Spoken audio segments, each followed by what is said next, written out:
Koplam Race League 2! Let's get it on!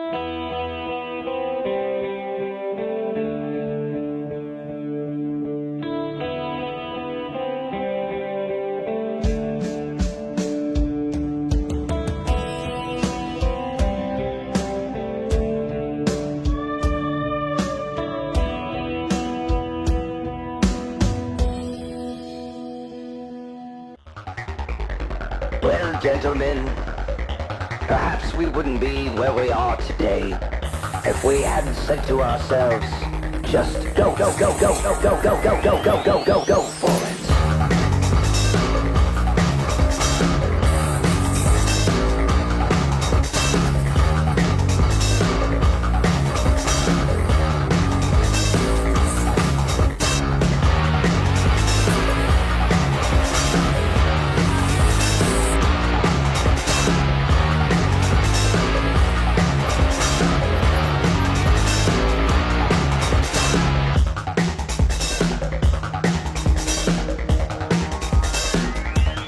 Go for it.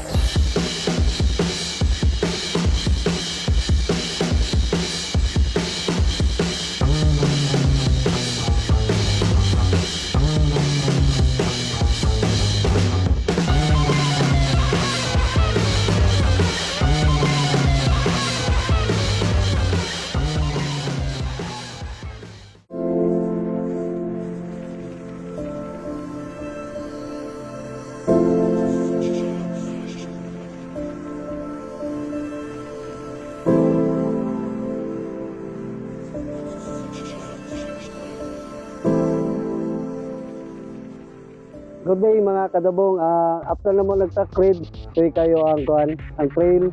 Then karon nag-tell me, then try na to interview ang mga riders day sa Buena Vista.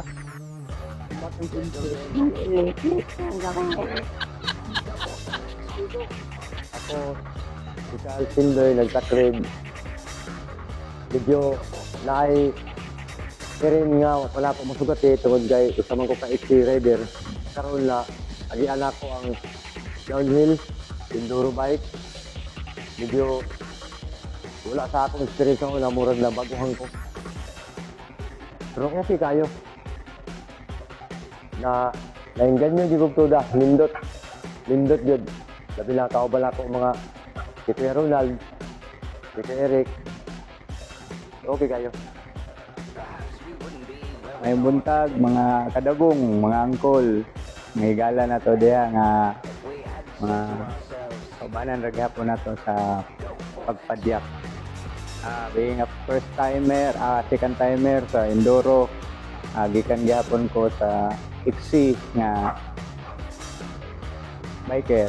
So karon regarding sa kuan natong terrain diri sa Malpok, sa experience na ako, medyo okay raman, medyo ma-handle ra pod, makere ra ang kaning terrain.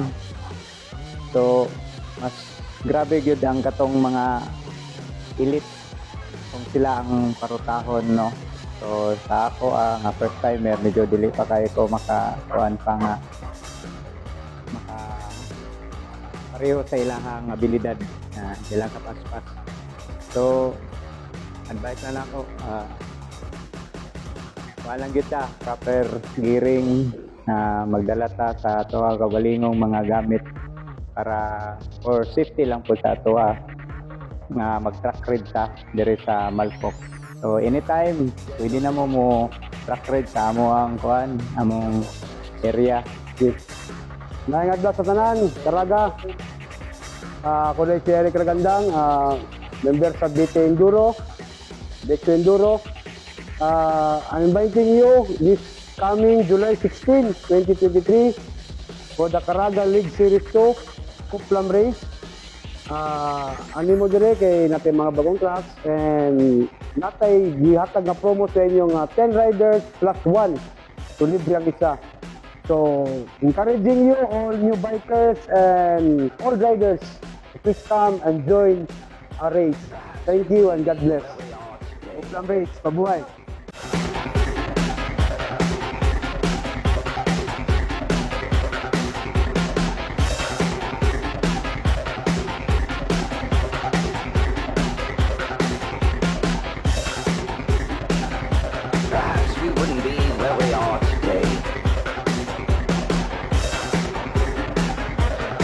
had said to ourselves,